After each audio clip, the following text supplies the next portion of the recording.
Hey everyone, I'm back with another tier list today. People seem to enjoy the last one, so I figured we'd give it another go. Today we're looking at the Skirmisher Resistance Orders in XCOM 2 War of the Chosen, and we'll be using the same ranking system as we did with the Reaper Orders. The best perks go into the Mimic Beacon tier, and the worst go into the Blast Padding tier. If you haven't watched my Reaper tier list video, I recommend you check that one out first. I'll put a link to it in the description. Alright, let's jump into it. So the first order is Bomb Squad. This one allows grenades and heavy weapons to be constructed instantly in the Proving Grounds. I don't usually use the grenade option all that much, as between plasma grenades, flashbangs, and the frost bomb, you can access all the best grenades in the game without the Proving Grounds. However, the fact this perk affects heavy weapons is what makes it so useful. Some of the heavy weapons in XCOM kinda suck, blaster launchers are super powerful, and shredstorm cannons are pretty good too, but the rest of them are pretty meh. So this ability is really useful as you can burn through your Elerium cores to quickly grab the heavy weapons that you want. There's nothing worse than waiting 5 days for your heavy weapon to be built, only to receive a useless flamethrower. Now the downside with this one is that sparks and heavy armor come with a rocket by default, and until you unlock the level 2 heavy weapons, rockets are actually the best one to have when you consider you don't need to spend an extra core to build them. So until you unlock the appropriate research, you don't need to build too many heavy weapons. That means this one is very useful in the mid and late game, but it's pretty ordinary in the early game. So for this reason, I'm going to place it in the good category. Otherwise, I'd probably go higher. Decoys and Deceptions. This one reduces the amount of knowledge the Chosen acquire by 33%. Now, knowledge is what Chosen use to gain strength, and once they have enough, they can do all sorts of horrible things to you, including launching an attack on the Avenger when they reach maximum level. So this ability is useful in that it buys you more time, but in an ordinary playthrough, you'll likely have ample time to deal with the Chosen anyway. And even if they do reach max level and they can launch their assault on you, it's just an extra mission that you have to do, which you should be able to win. It's not an automatic game over like the Avatar progress, so it's not nearly as bad. Plus, this perk has the opposite problem of Bomb Squad. If you get this one early game, it maximizes its usefulness, but if you only get hold of it late game when the Chosen have already grown stronger anyway, it's not very helpful. I'm gonna say this one is just decent. There's much better orders out there. Double Agent. This one is similar to the Reaper's Volunteer Army order. It gives you a chance of getting an extra soldier on each mission. Now this one is a bit better though, as it has a chance of providing either a regular trooper or a stun lancer, and getting a lancer is a big improvement over a resistance operative. Now it does suffer from the same drawback as Volunteer Army though, it is RNG dependent, so you may get an extra soldier on lots of missions or on hardly any, and there's really no way to control that. So while it is better than Volunteer Army, I don't think it's so much better that it deserves to be in a higher tier, so I'm going to say this one is good.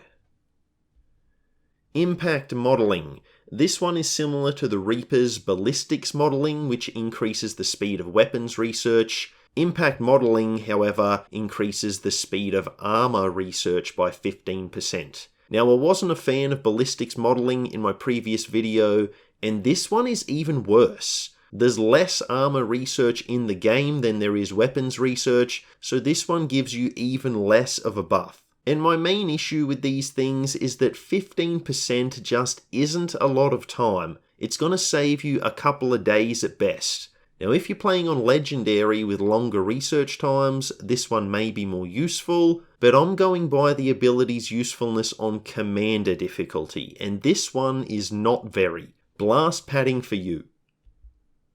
Alright, Information War. Here we go. So this one lowers the tech defense of all enemies and hack targets by 20, making it, at least theoretically, easier to succeed in your hack attempts. Now the problem here is that hacking is such a bad value proposition in XCOM 2 that giving this small bonus still makes it a terrible proposition. I mean, let's just consider when you want to hack something, either an enemy with haywire protocol or a tower to gain a strategic advantage. There's still going to be a chance to fail the hack whether you have this perk or not, and if you do fail the hack, not only have you wasted a minimum of one action, your entire turn if it's haywire protocol, you'll also give the enemy side a buff. So even if it's an 80% chance to succeed the hack, and keep in mind it's probably going to be less than that, you're still risking wasting your action on making the enemy stronger. Why on earth would you want to do that instead of just attacking or using something like a meme beacon? Even if your attack fails, at least the bad guys haven't become stronger because of it. Now I know there's a once in a blue moon situation where hacking the tower and refunding all your squad's action points that turn can change the tide of a battle, but these moments are very few and far between. The majority of the time hacking just is not worth it. And there are the mission objective hacks that give you rewards, sure, but most of the time these rewards are just resources that you can collect in other ways anyway. So some people may think I'm being too harsh here, and maybe I am, but I'm dumping this in the blast pattern category. Hacking in general needs a big overhaul if it returns in XCOM 3, and it's going to take more than a slight debuff to enemies to make hacking worth our time. Inside Job 1 increases all intel rewards by 10%, and Inside Job 2 gives a 15% increase. Now normally these types of orders I'm not a fan of, but this one is actually okay. Intel is the one resource I seem to run out of the most often, and if you can't make contact with new regions quickly enough, your whole campaign could be ended by the Avatar project. Now that being said, this ability still isn't that great, as even 15% just isn't that big of a bonus. But it's still decent, so that's what I'm going to put it in. Inside Knowledge. Up until making this video, I always thought this ability was called Insider Knowledge. So not sure how I never noticed that one, but that's okay. Now this increases the effects of all your weapon mods. So your scopes will provide +5 aim, your stock will do an extra point of damage, your expanded magazines will offer 1 extra shot. This order is honestly incredible. Combining this perk, a superior stock, and AP rounds, you can inflict 4 damage on most enemies even if you miss the shot. A superior scope providing +20% to hit? Yes please. And even ignoring the superior weapon mods, which can be hard to get, this order effectively turns all your regular mods into advanced versions, and all your advanced versions into superior versions. It's absolutely amazing. It's going in the Mimic Beacon tier. Integrated Warfare. This one is actually similar to Inside Knowledge, except it improves PCSs rather than weapon mods. Now it's certainly a good one to have, but it's not in the same league as Inside Knowledge. Now firstly, because each soldier can only have 1 PCS equipped, unlike weapon mods where they can use 2 to 3. Also, most of the PCS mods really aren't super useful. The one that provides an aim buff is awesome, but they're very rare to get hold of, and the others, while they're certainly good, they're not amazing. And I know someone out there has their ranger with +4 mobility who is a killing machine, I get it, but most of the PCS abilities aren't going to be as useful as being able to attack more often and attack more accurately, which Inside Knowledge provides. So I'm going to classify this one as good. I don't think I can go any higher than that.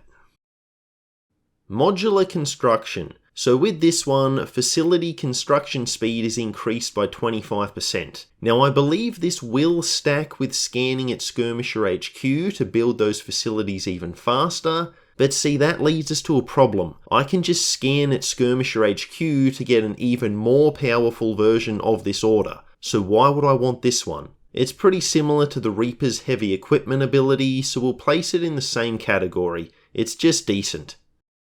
Private Channel. This increases all mission timers by 2, and I believe this works for missions where you don't start with concealment, so that gives it an edge over infiltrate from that perspective. But my problem here is 2 turns just isn't enough. I mean, it's great to have, don't get me wrong, but if it was 3 to 4 turns, I'd probably put it on par with infiltrate. As it stands, I'm going to say this one is awesome. Anything that buys you time on the tactical layer is always super useful, even if it is just a couple of turns. That could make the difference between getting to the objective and not. And it just gives you more time overall to plan, to move, to attack. This is a great perk. Quid Pro Quo gives us a 33% discount to all items purchased from the black market. Now it's not bad, but I honestly don't usually spend too much at the black market anyway. The random nature of the items available, combined with wanting to save intel for contacting regions, I normally make do without it for all but the rarest of circumstances. So it really depends. If you're the type of player who makes a lot of use of the black market, this is obviously a great order to have, but if you're like me, it's far less useful. So I'm going to say this one is just decent. Here we go, Sabotage. This removes 1 block of avatar progress every council drop. I'm going to make a big call here and say this is the single best resistance order in the game. I said before that buying time on the tactical layer is always great, but buying time from the avatar progress is even better, since that results in an instant game over if it triggers. This order can give you so much breathing room, allowing you to progress the story and contact new regions at your own pace. And 1 block may not sound like much, but there's a council drop every 3 weeks in this game, and those blocks quickly add up. I always grab this one if I can, it's incredibly good. Mimic Beacon for sure. And the wins just keep on coming with the next one. If you reveal a pod on your turn, Tactical Analysis will deduct 1 action point from each enemy in the pod on their next turn. So if you're like me and you can get a bit impatient while you're playing this game, this ability can be a lifesaver. If you activate a pod you're not ready for, you can just fall back with your troops. The enemies will not be able to move and shoot on the same turn, with a couple of exceptions like sector pods and gatekeepers. So all that the bad guys can do is run forward, ready to be destroyed by you on the next turn. And even if you don't break line of sight and they can attack, they cannot relocate an attack. So they're forced to choose between getting optimal positioning or attacking your soldiers. They can't have both. It also makes Lancers, Berserkers and Chrysalids a lot less likely to melee since they can't move nearly as far. This order just gives you so many options. It allows you to play way more aggressively than would otherwise be recommended, and it does a really good job of keeping your troops that much safer on the tactical layer. This one's another one for the Mimic Beacon tier. It's amazing. Under the table 1 and 2, so these give you an extra 20% and extra 30% on any items that you sell to the black market. And I honestly hate both of these. I mean, what's 20% of 5 supplies for an Archon Corpse? It's 1 if maths isn't your strong point. Yeah, this game's going to give me a whole extra 1 supply for my troubles. That's so generous, isn't it? Thanks so much. And you could sell more expensive things like weapon mods to make better use of this order, but why would you want to sell an awesome and hard to acquire weapon mod in exchange for very easy to find supplies? It's just such a bad value proposition. If Sabotage is the best order, these ones might be the worst. Blast padding tier, no doubt. Vulture increases the amount of loot you gain from enemy loot drops. Now most missions will have a single enemy loot drop, possibly a second one if a chosen shows up, and getting those extra items can really add up. This can easily lead to having a surplus of weapon mods and Elerium cores, which can be super helpful, especially since Elerium cores are super difficult to obtain from anything other than enemy drops. I'm gonna put this one in the awesome category, but I was conflicted. A case could be made for the good tier as well, I think, but given that this is the best way in the game to get more of one of the rarest and most valuable resources there is in Elerium cores, I'm happy with an awesome rating. This is a really good one to have. Weak points. We've got another winner with this one. So this adds +1 shred to all of our shredding attacks. So whether it's a grenade, a heavy weapon, the grenadier's cannon, every one of those attacks is going to remove 1 extra point of armor. So if you can pop concealment with a plasma grenade or something similar on a heavily armored pod, you're going to have a much easier time dealing with them. I really love this ability since almost every enemy has at least some armor by the time you reach the late game. And that's probably the one bad thing that I can say about this perk. In the early game, it's not all that useful. Now it is still somewhat useful, don't get me wrong, as mechs can be a pain for low-level troops to have to deal with. But in the late game, this one becomes absurdly good to have. So I'm gonna put this one in the awesome tier, but I think with the slightest of nudges, I could easily be convinced to go even higher into the Mimic Beacon tier. This order is a brilliant one. So there you have it, my rankings for all the Skirmisher Resistance Orders. A pretty even distribution there, almost completely even in fact. And there's many more abilities in the top 2 tiers than what the Reapers had. And this is honestly something I never thought about too much until making this video. I generally consider Skirmishers the weakest of the 3 hero classes on a normal playthrough, but their Resistance Orders are a good counterbalance to that. They may not be the strongest troop type, but they've got some of the best Resistance Orders. Now the only issue with that is that even if you start the game at Skirmisher HQ, there's still no guarantee you're going to get the good abilities and not the cringe ones. So that's probably why I haven't thought about it until now. It's still an interesting thought though, at least to me it is. So what do you think? Do you agree with my placements? Am I way off? Let me know in the comment section. And if you enjoyed the video, please consider liking and subscribing too, it helps the channel grow. And that's all from me. Until next time, have a great day.